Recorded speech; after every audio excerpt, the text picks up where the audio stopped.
Allí, en el corazón polvoriento de la sierra oaxaqueña, donde los caminos son cicatrices en la tierra y el silencio es una ley no escrita, se preparaba una boda que desafiaba la razón y la decencia humana. Una joven de apenas 17 años, con los ojos llenos de una resignación que muchos confundían con timidez, estaba a punto de casarse con un hombre que le doblaba la edad. En la primera fila de la pequeña capilla del pueblo, la madre de la novia lloraba en silencio, un llanto que los vecinos interpretaban como la emoción natural de ver a su hija partir del nido.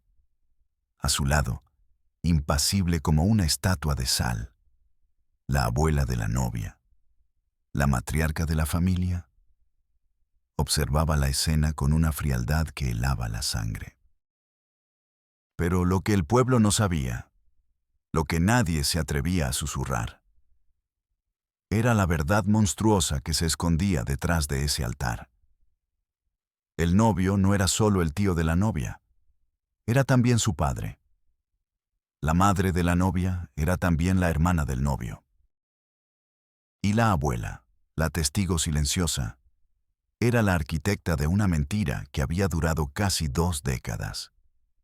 Lo que estoy a punto de contarles no es solo la historia de un matrimonio prohibido, sino el relato de cómo una familia entera se convirtió en una secta de un solo secreto, y cómo un pueblo entero eligió la ceguera antes que la terrible verdad.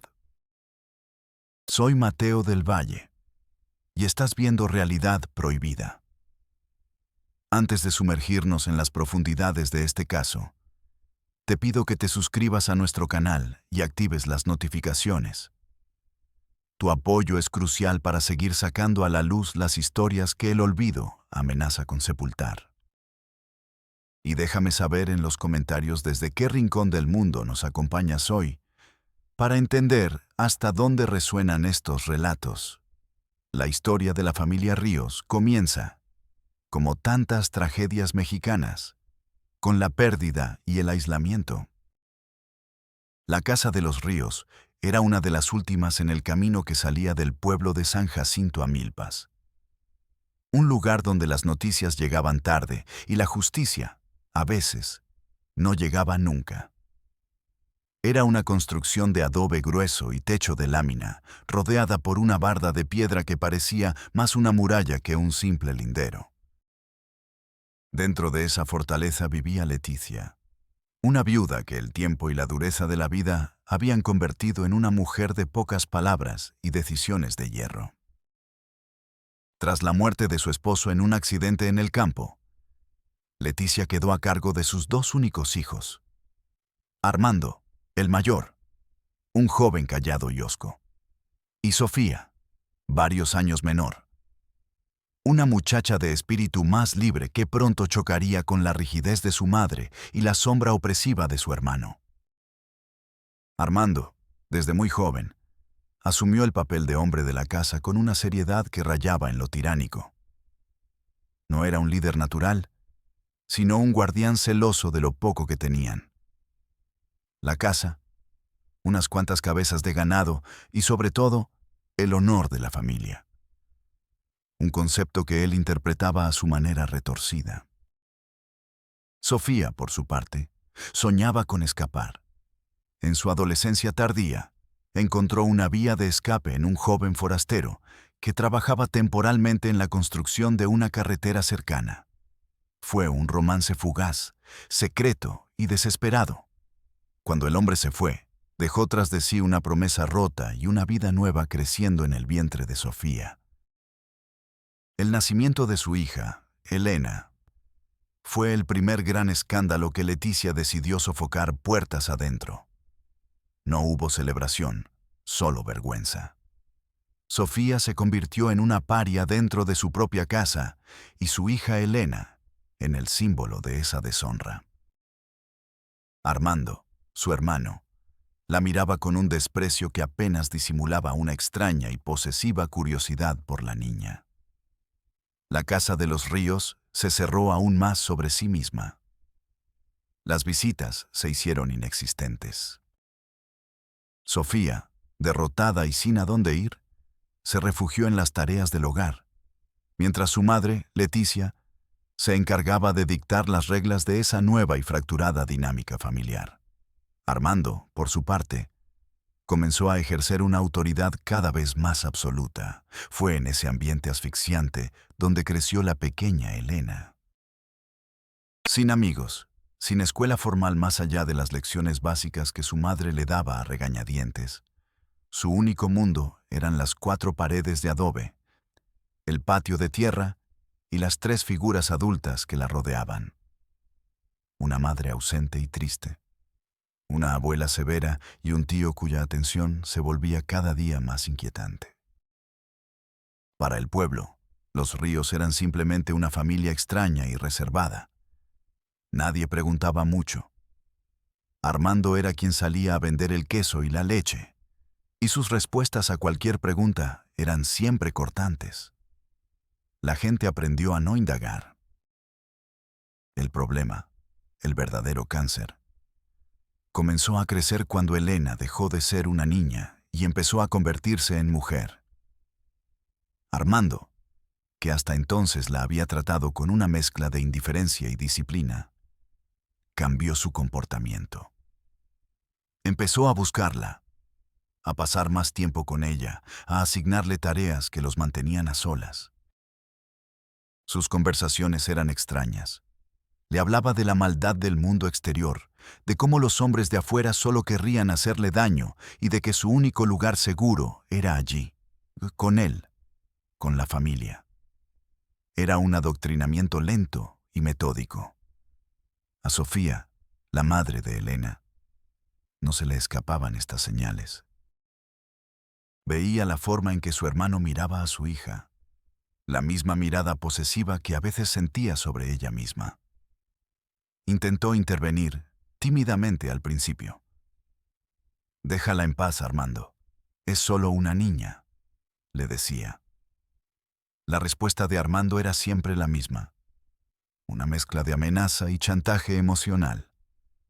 «Yo soy el que cuida de esta familia. Yo la protejo de los errores que tú cometiste. ¿O quieres que termine como tú?» Sofía, aplastada por la culpa y el miedo, callaba. Leticia, la abuela, veía todo. Nada ocurría en esa casa sin su conocimiento. Pero en su mente, la lógica era brutal y pragmática. La deshonra ya había entrado una vez en su casa. No permitiría que volviera a ocurrir.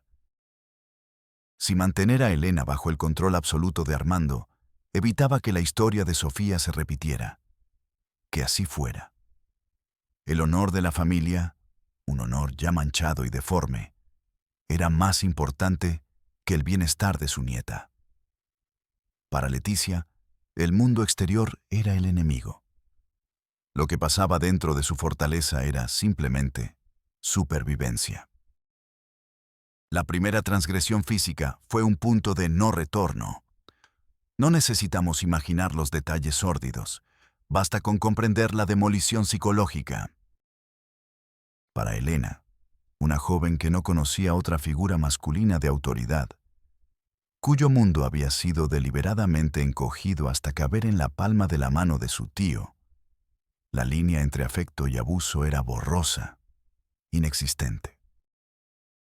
Armando no usó solo la fuerza, usó años de manipulación para presentar lo impensable como algo inevitable, incluso como una forma de protección.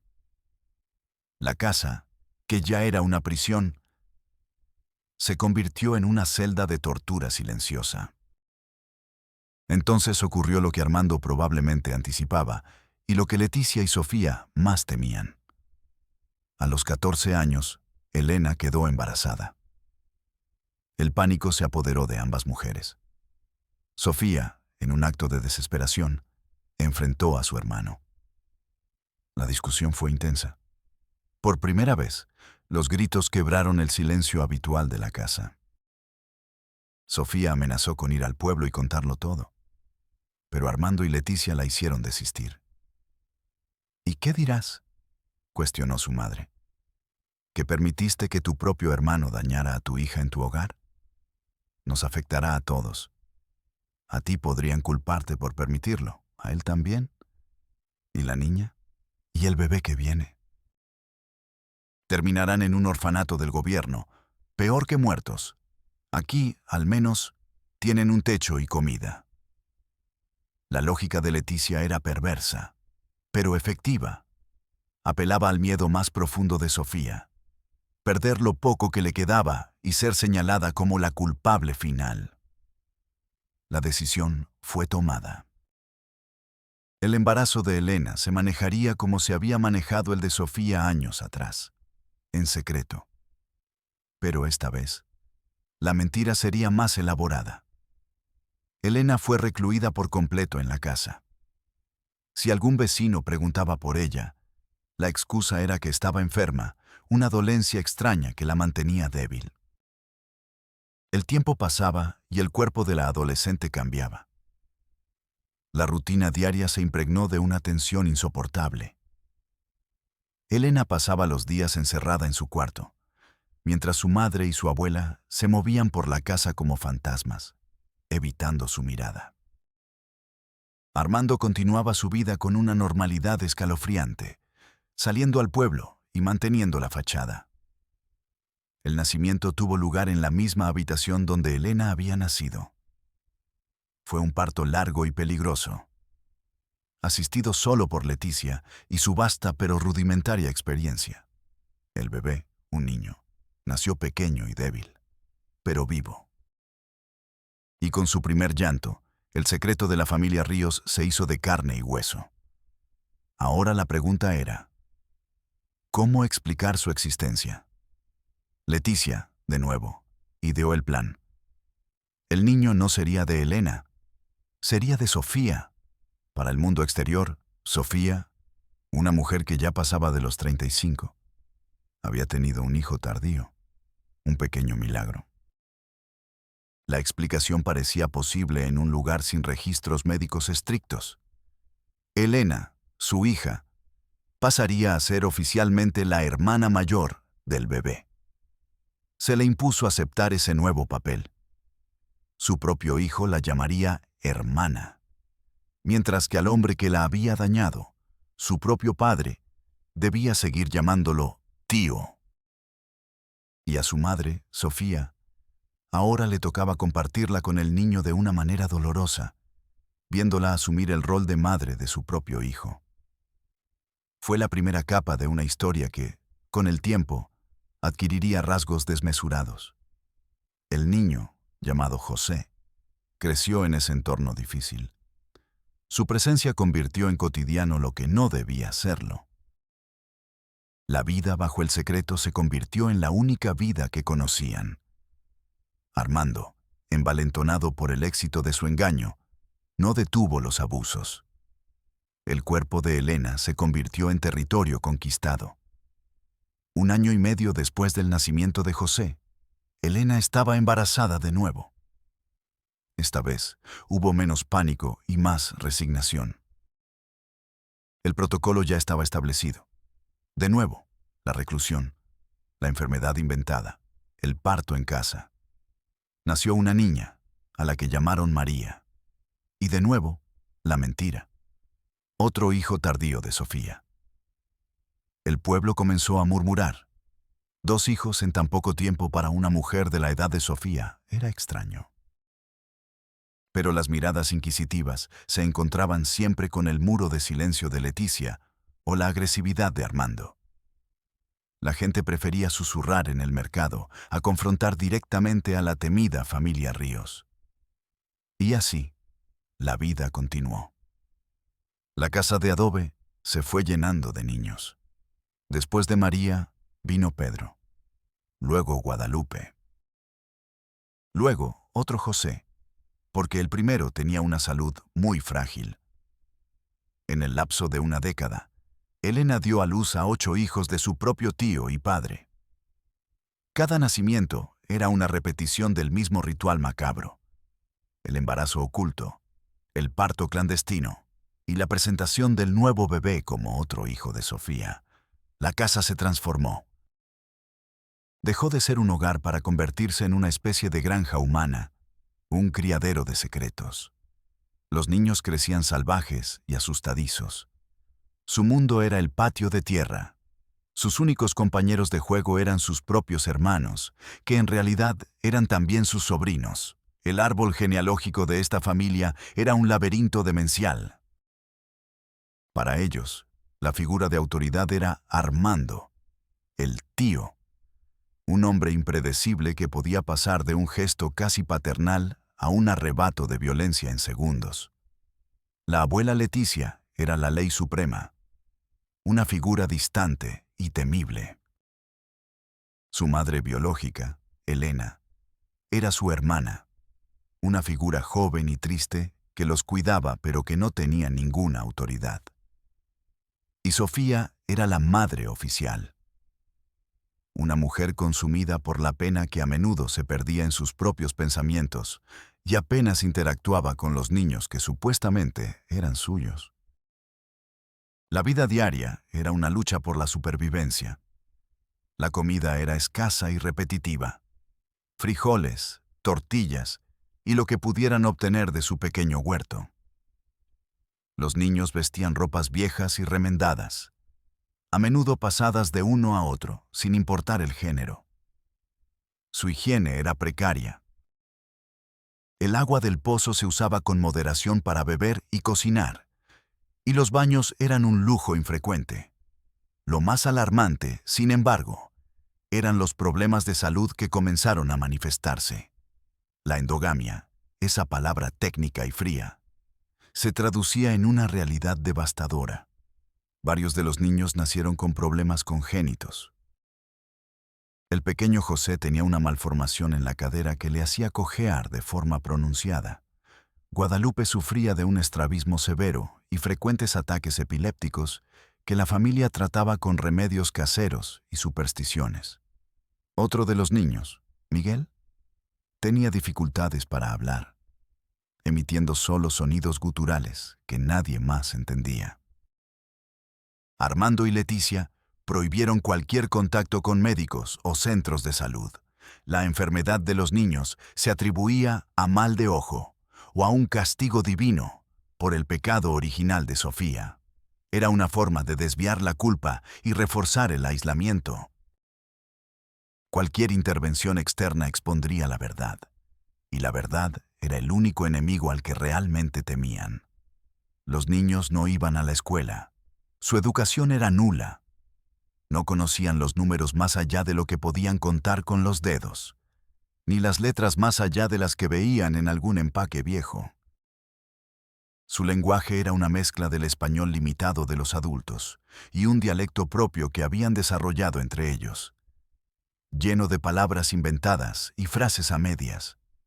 Eran una tribu perdida en el tiempo, a pocos kilómetros de un pueblo que seguía con su vida. Elena, la madre hermana, vivía en un estado de anestesia emocional. Su juventud había sido robada, su cuerpo utilizado como un recipiente y su identidad borrada. Cuidaba de sus hijos hermanos con un instinto mecánico. Los alimentaba, los limpiaba cuando podía, los consolaba en sus pesadillas, pero una barrera invisible le impedía conectar con ellos como una madre. ¿Cómo podría? Hacerlo significaría reconocer la magnitud de su propia tragedia. Y esa revelación era demasiado pesada para soportarla. A veces, en la quietud de la noche, cuando los niños dormían y el único sonido era el viento golpeando la lámina del techo, Sofía se acercaba a la hamaca de Elena y se sentaba a su lado sin decir palabra. Eran dos mujeres, madre e hija, unidas y separadas por el mismo hombre y el mismo crimen. En esos momentos de silencio, compartían una complicidad dolorosa, un entendimiento mutuo de su infierno compartido. Pero las palabras para nombrar ese infierno nunca se pronunciaban. El silencio era el pegamento que mantenía unida a esa familia rota. Sin embargo, a medida que los niños crecían, las grietas en el muro de silencio comenzaron a aparecer. Ya no eran bebés que podían esconderse fácilmente. Eran niños que corrían, gritaban y a veces se aventuraban demasiado cerca de la barda de piedra que los separaba del mundo. Los rumores en San Jacinto se intensificaron. La gente veía las pequeñas cabezas asomándose por encima del muro. Contaban a los niños, y el número no cuadraba con la historia oficial de Sofía. ¿De dónde salieron tantos?, se preguntaban. La familia Ríos pasó de ser extraña a ser siniestra. Los niños del pueblo inventaban historias de fantasmas sobre la casa del final del camino. Decían que por la noche se escuchaban llantos que no eran humanos. El miedo y la fascinación morbosa rodeaban la propiedad. Nadie se acercaba, pero todos observaban desde la distancia. La primera grieta seria en el secreto no vino de un vecino curioso, sino del sistema. El gobierno inició una campaña de vacunación a nivel nacional, y las brigadas de salud tenían la orden de llegar a cada rincón del país, por más remoto que fuera. Un día, una camioneta blanca con el logo de la Secretaría de Salud se detuvo frente a la casa de los Ríos. De ella bajaron una enfermera joven y enérgica llamada Carmen y un promotor de salud local. Carmen llevaba su hielera con las vacunas y una lista. Tocó la puerta de metal. Nadie respondió. Volvió a tocar, más fuerte esta vez. Brigada de Salud, vacunación para los niños. Después de un largo silencio, la puerta se abrió una rendija. La cara de Leticia, surcada de arrugas y desconfianza, apareció en la oscuridad. «¿Qué quieren?», dijo con voz rasposa. Carmen, acostumbrada a la reticencia en las zonas rurales, sonrió amablemente. «Buenos días, señora. Venimos a vacunar a los niños. Es parte del programa nacional. Es gratis y es por su bien». Leticia la miró de arriba abajo. «Aquí no hay niños que necesiten vacunas. Están todos sanos». «Señora, el registro indica que aquí vive la señora Sofía Ríos y que tiene varios hijos menores de edad. Es nuestro deber asegurarnos de que reciban sus vacunas contra el sarampión, la polio». Antes de que pudiera terminar, la voz de Armando retumbó desde el interior. «Lárguense. Aquí nadie los llamó. Nuestros hijos están bien». La puerta se cerró con un golpe seco. Carmen se quedó perpleja. El promotor de salud, un hombre del pueblo, se encogió de hombros. «Son así, jefa. Son los Ríos. Es mejor no insistir». Pero Carmen no era de las que se rendían fácilmente. Había algo en la hostilidad de esa familia, en la forma en que habían cerrado la puerta, que activó todas sus alarmas. Anotó en su libreta: «Familia Ríos. Negativa a vacunar. Posible negligencia.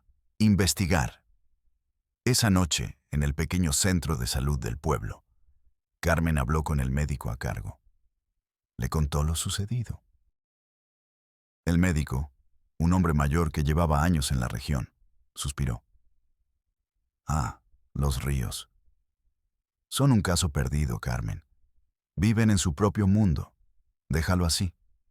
Si insistes, solo te ganarás problemas con Armando, y ese hombre no es de fiar». La indiferencia del médico solo avivó la determinación de Carmen. Al día siguiente, en lugar de ir con el uniforme de la Secretaría de Salud, volvió sola, vestida de civil, y se quedó observando la casa desde la distancia, oculta tras unos matorrales. Lo que vio la dejó helada.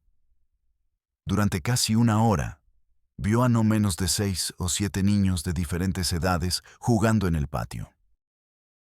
Estaban sucios, descalzos, y parecían asustadizos como animales salvajes. Vio al niño que cojeaba. Vio a la niña con los ojos desviados. Y vio a una joven que no podía ser Sofía, moviéndose entre ellos. Una figura delgada y encorvada que parecía una prisionera en su propio patio. Carmen supo en ese instante que lo que ocurría en esa casa era mucho más grave que una simple negativa a vacunar. Decidió dar el siguiente paso y acudió a la presidencia municipal para hablar con el síndico, la autoridad encargada de la justicia y el orden en el pueblo. El síndico, un comerciante local más preocupado por la próxima fiesta patronal que por los problemas de sus conciudadanos, la escuchó con impaciencia. «Mire, señorita», le dijo al final, «conozco a los Ríos de toda la vida. Son gente rara, sí, pero son de aquí. No nos metemos en sus asuntos y ellos no se meten en los nuestros. Así ha sido siempre». «¿Pero y los niños?», insistió Carmen. «Están en condiciones deplorables. Podrían estar enfermos, desnutridos. Es su obligación intervenir». El síndico se reclinó en su silla, molesto. «Mi obligación es mantener la paz en el pueblo. Y si voy a meterme a esa casa por la fuerza, voy a provocar un problema muy grande con Armando. ¿Usted se hará responsable si algo sale mal? Mejor dedíquese a sus vacunas y deje las cosas como están». Carmen salió de la oficina sintiendo una mezcla de rabia e impotencia. El sistema, la misma estructura que debía proteger a los vulnerables, estaba fallando. El miedo, la apatía y una tradición mal entendida de no meterse estaban conspirando para mantener el secreto de los Ríos a salvo. Pero Carmen no se dio por vencida. Comenzó a hablar discretamente con algunos vecinos, tratando de recopilar más información. Fue entonces cuando escuchó los rumores más oscuros. Una anciana que vendía verduras en el mercado le contó en voz baja: «Dicen que esos niños no son de Sofía. Dicen que son de la muchacha, de Elena, y que el padre... bueno, dicen que es el diablo». Otra persona le mencionó que Armando había comprado recientemente un vestido blanco, un vestido de novia, y que se oía hablar de una boda. La idea era tan monstruosa que parecía increíble. ¿Una boda? ¿Quién se iba a casar? La respuesta era tan lógica como aterradora. Armando no se iba a casar con una mujer de fuera. La novia tenía que ser alguien de dentro de la casa. Y solo había una mujer joven en edad de casarse: Elena. La enfermera conectó las piezas. El embarazo en la adolescencia, los nacimientos sucesivos, el aislamiento, la negativa a recibir apoyo. Y ahora, una ceremonia. Armando no solo había sometido a su sobrina y la había convertido en madre de sus hijos, ahora buscaba convertirla en su esposa. Tal vez para dar apariencia de legitimidad a los niños, para otorgarles su apellido. O quizás era el acto final de posesión, la culminación de su delirio de poder. La situación había alcanzado un punto crítico. El tiempo se agotaba. Mientras Carmen buscaba desesperadamente a alguien en una posición de poder que la escuchara, dentro de la casa de adobe, los preparativos para la boda avanzaban. Elena, ahora de 17 años y madre de 8 hijos, fue informada de que iba a casarse con su tío Armando. No se le preguntó su opinión. Se le comunicó como un hecho inevitable. Leticia y Sofía comenzaron a arreglar el vestido blanco que Armando había traído. Para ellas, la boda era la solución final a un matrimonio, aunque fuera incestuoso, pondría fin a los rumores. Elena se convertiría en la señora de la casa, y los niños, legalmente, serían hijos del matrimonio. La mentira se solidificaría para siempre. La ceremonia sería íntima, en la propia casa, oficiada por un falso sacerdote que Armando había contratado en una ciudad lejana, un hombre dispuesto a hacer cualquier cosa por dinero. El plan era perfecto en su perversidad. Nadie del pueblo sería invitado, pero la noticia del matrimonio se filtraría después, presentada como un evento familiar y privado. Elena observaba los preparativos con una apatía que era casi catatónica. Le probaron el vestido blanco. Se miró en el trozo de espejo roto que había en su cuarto. La imagen que le devolvía el reflejo era la de una extraña, una novia fantasma. Sus ojos, los mismos ojos de su madre, estaban vacíos. En el fondo de esa apatía, sin embargo, una pequeña brasa de rebelión, enterrada durante años, comenzó a arder. Quizás fue el vestido blanco, símbolo de una pureza que le habían arrebatado hacía mucho tiempo. Quizás fue la idea de formalizar su infierno, de firmar un contrato que la ataría para siempre a su torturador. O quizás fue la mirada de uno de sus hijos, el pequeño José, que la observaba con una confusión que reflejaba la suya propia. Esa noche, mientras todos dormían, Elena tomó la decisión más importante de su vida. No iba a haber boda. No iba a convertirse en la esposa de su padre.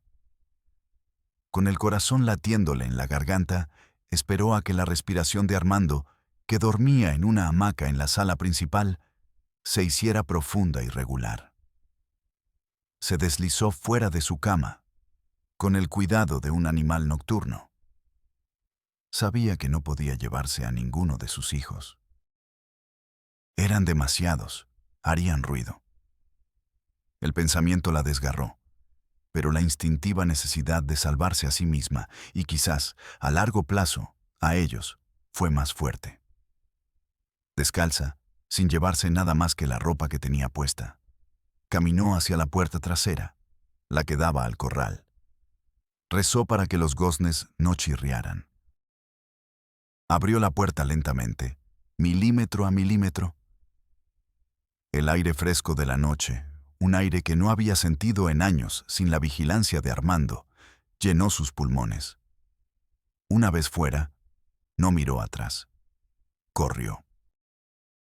Corrió como nunca antes en su vida, a través del campo, tropezando con piedras y raíces, con las ramas de los arbustos arañándole la cara y los brazos. No sabía exactamente a dónde iba, solo que tenía que alejarse de esa casa. Su instinto la guió hacia las luces distantes del pueblo, el mismo pueblo que la había ignorado durante toda su vida, pero que ahora representaba su única esperanza. Corrió hasta que sus pulmones ardieron y sus piernas no pudieron más. Finalmente, exhausta y aterrorizada, llegó a las primeras casas de San Jacinto. Se detuvo frente a la única luz encendida que vio, la del pequeño centro de salud. Dentro, la enfermera Carmen estaba terminando su turno, llenando reportes bajo la luz de un foco solitario. De repente, escuchó unos golpes frenéticos en la puerta. Cuando abrió, se encontró con una joven descalza, con la ropa rasgada y los ojos desorbitados por el pánico. Era la misma joven que había visto en el patio de la Casa de los Ríos. Elena, sin aliento, solo pudo articular unas pocas palabras entre sollozos. «Ayúdeme, por favor. Se va a casar conmigo». Carmen la hizo pasar rápidamente y cerró la puerta con llave. La hizo sentar y le trajo un vaso de agua. La joven temblaba incontrolablemente. «¿Quién se va a casar contigo?», Carmen preguntó con suavidad. Elena la miró, y por primera vez en su vida, pronunció la verdad ante un extraño.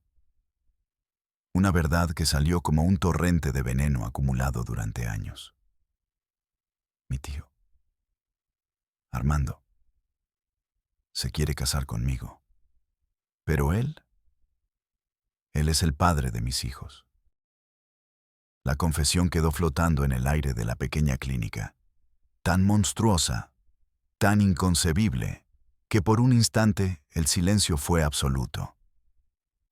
Carmen sintió un escalofrío que le recorrió la espalda. Los rumores eran ciertos. Era peor, mucho peor de lo que había imaginado.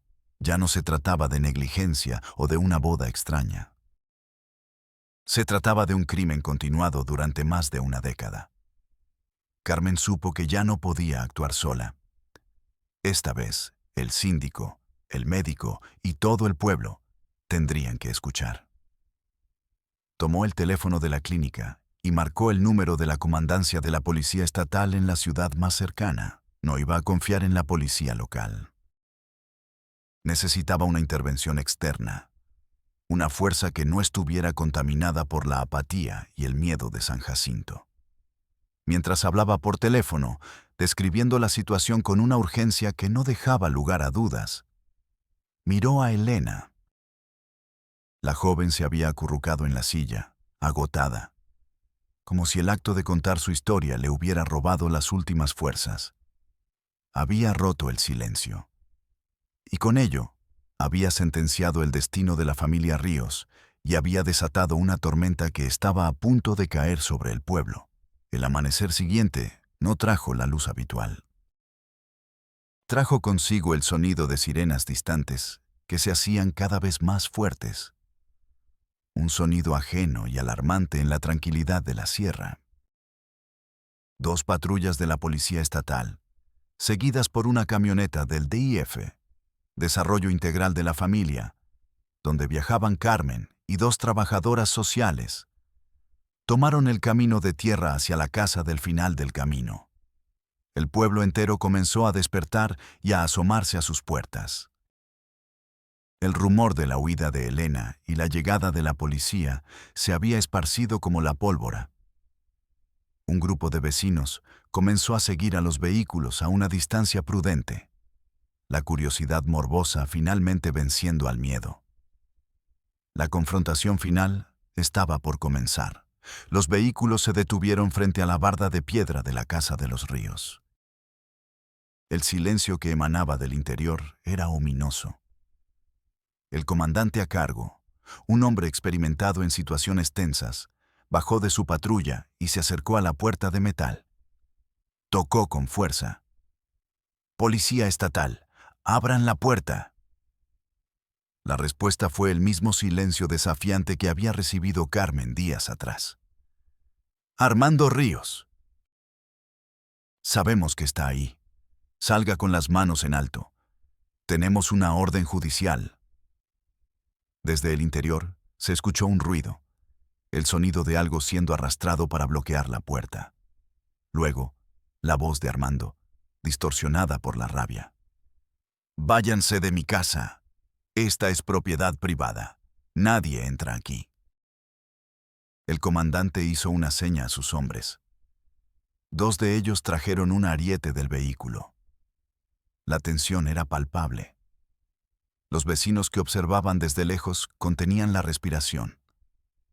Carmen y las trabajadoras sociales esperaban junto a la camioneta del DIF con el corazón en un puño, pensando en los niños que estaban atrapados dentro.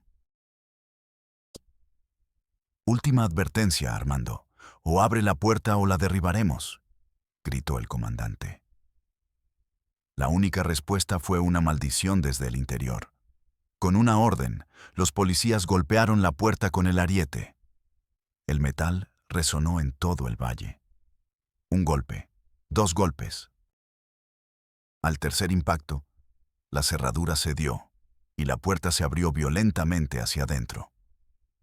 Los policías entraron en formación con las armas en alto. Lo primero que los golpeó fue el olor. Un olor agrio y penetrante a suciedad, a enfermedad y a encierro. La casa estaba en penumbra, con las ventanas cubiertas por trapos viejos. En la sala principal, encontraron a Armando.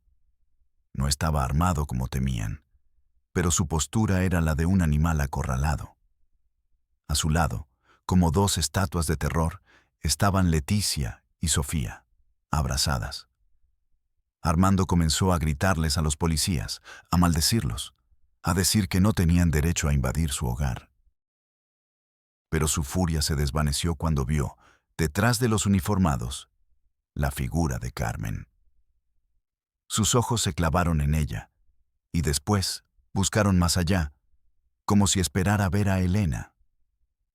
Al no verla, su rostro se descompuso en una mueca de odio y derrota. Comprendió que todo había terminado. Mientras dos oficiales sometían y esposaban a un Armando que ya no ofrecía resistencia, el resto de los policías y las trabajadoras sociales comenzaron a registrar la casa. Lo que encontraron en las habitaciones traseras fue una escena sacada de una pesadilla. En un cuarto pequeño y oscuro, acurrucados en un rincón sobre unos petates sucios, estaban los 8 niños. Al ver a los extraños, comenzaron a llorar y a gritar de miedo. Eran pequeños, desnutridos, con la mirada perdida. Algunos intentaron esconderse detrás de los otros. No parecían niños, sino una camada de cachorros asustados. Las trabajadoras sociales se acercaron con lentitud, hablándoles en voz baja y tranquilizadora.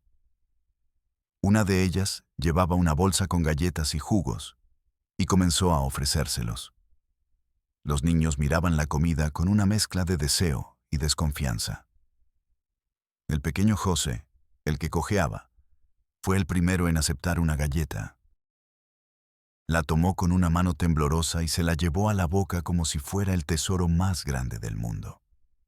El testimonio posterior de uno de los policías que participó en el operativo describiría la escena con una crudeza inolvidable. He visto muchas cosas en mi carrera, pero nunca algo así. No era la pobreza, era el abandono total. El olor era insoportable. Y los niños, sus ojos. No tenían luz, no tenían la chispa que tienen los niños. Era como si estuvieran huecos por dentro. Miré a las mujeres, a la madre y a la abuela, y no mostraron ninguna emoción. Estaban allí paradas, viendo cómo nos llevábamos a los niños, como si estuviéramos recogiendo muebles viejos. Armando, Leticia y Sofía fueron sacados de la casa y subidos a las patrullas.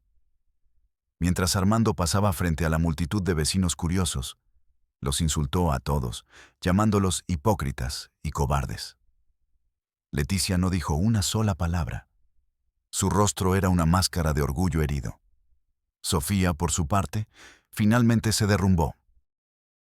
Comenzó a llorar de una manera desgarradora, un llanto que parecía liberar décadas de dolor y culpa reprimida. Los niños fueron sacados uno por uno y subidos a la camioneta del DIF. Estaban aterrorizados por la luz del sol, por los rostros desconocidos, por el ruido. Para ellos, el mundo exterior que su padre tío les había descrito como un lugar malvado se estaba haciendo realidad. Carmen se subió con ellos, tratando de consolarlos, hablándoles con la misma suavidad que había usado con su madre la noche anterior. La casa de los Ríos quedó vacía, con la puerta destrozada y el interior expuesto a la vista de todos. El secreto había sido arrancado de raíz y ahora comenzaba la larga y dolorosa etapa de las consecuencias. El destino de los niños fue la prioridad inmediata. Fueron trasladados a un albergue del DIF en la capital del estado. Lo primero fue un chequeo médico completo. Los diagnósticos confirmaron las peores sospechas de Carmen. Todos sufrían de desnutrición crónica. Varios tenían problemas de desarrollo físico y cognitivo derivados directamente de la endogamia. Se encontraron malformaciones óseas, problemas de visión y audición, y retrasos severos en el lenguaje. El mundo exterior era un campo minado de estímulos que no podían procesar. Las primeras semanas en el albergue fueron un infierno para ellos y para sus cuidadores. No sabían usar un baño. Comían con las manos de forma voraz, le tenían miedo a la televisión, a los coches, a otros niños. Se comunicaban entre ellos en su dialecto privado, excluyendo a todos los demás. Pero poco a poco, con una paciencia infinita por parte de psicólogos, pedagogos y cuidadores, comenzaron a adaptarse. Hubo anécdotas conmovedoras que se filtraron a la prensa. El día que uno de los niños vio su reflejo en un espejo por primera vez y se asustó. La primera vez que probaron una fruta diferente a las que conocían. El momento en que la pequeña Guadalupe, tras ser operada de su estrabismo, pudo enfocar la vista y sonrió por primera vez. Su recuperación sería un camino de por vida, una lucha constante contra el legado genético y psicológico de su origen. Elena, su madre, fue alojada en un refugio para víctimas de violencia. Su proceso fue igualmente complejo. Tuvo que aprender a ser un individuo, a tomar decisiones, a entender que no era culpable de lo que le había sucedido. Lo más difícil fue su relación con sus hijos. Al principio no quería verlos. Verlos era revivir el trauma. Sin embargo, con terapia, comenzó a visitarlos. El camino para reconstruir ese vínculo, para pasar de ser la hermana a ser la madre en su propia mente y en la de ellos, fue largo y lleno de obstáculos. El proceso judicial contra Armando, Leticia y Sofía capturó la atención de todo el país. El caso fue bautizado por los medios como el horror de San Jacinto. Armando fue acusado de violación equiparada y agravada, incesto y violencia familiar, entre otros cargos. Durante el juicio, se mostró desafiante. Declaró que Elena era su mujer, que los niños eran sus hijos y que no había hecho nada malo. Afirmaba que solo había protegido a su familia del mundo exterior. Su falta de remordimiento horrorizó al tribunal. Fue sentenciado a más de 150 años de prisión, una condena que equivalía a una cadena perpetua. Leticia y Sofía fueron acusadas de complicidad y omisión.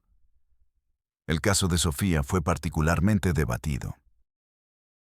Su defensa argumentó que ella también era una víctima, atrapada en un ciclo de abuso y miedo. Sin embargo, la fiscalía sostuvo que, como madre, tenía el deber de proteger a su hija, y su inacción había permitido que el horror se perpetuara durante años. Finalmente, ambas recibieron sentencias menores, pasando varios años en la cárcel antes de obtener la libertad condicional. La reacción pública fue de indignación masiva. Programas de televisión analizaron el caso. Expertos debatieron sobre la psicología del incesto y el aislamiento rural. El pueblo de San Jacinto Amilpas se convirtió en un lugar estigmatizado. Los periodistas acudieron en masa, entrevistando a los vecinos que ahora, a toro pasado, decían que siempre habían sospechado algo. La casa de los Ríos fue abandonada y pronto se convirtió en un lugar maldito, objeto de leyendas locales. Los adolescentes se retaban a acercarse de noche, y muchos juraban haber escuchado los llantos de los niños fantasmas. La comunidad tuvo que enfrentar su propia conciencia colectiva. ¿Por qué nadie hizo nada? ¿Por qué el miedo a un solo hombre fue más fuerte que el deber de proteger a 8 niños inocentes? El caso de la familia Ríos se convirtió en un espejo incómodo que reflejó una verdad más amplia sobre la sociedad. El peligro del silencio, la facilidad con la que podemos mirar hacia otro lado y la delgada línea que separa la privacidad de la negligencia criminal. Esta historia, por más terrible que sea, no es un evento aislado en un rincón olvidado de México. Es una advertencia. Nos recuerda que los monstruos más aterradores no siempre se esconden en la oscuridad. A veces viven a plena luz del día, detrás de puertas cerradas y la complicidad silenciosa de quienes los rodean. Nos obliga a preguntarnos cuántas otras casas de los Ríos existen. ¿Cuántos otros secretos se pudren detrás de muros de adobe y apatía? La historia de Elena y sus hijos es un testimonio de la increíble capacidad de supervivencia del espíritu humano.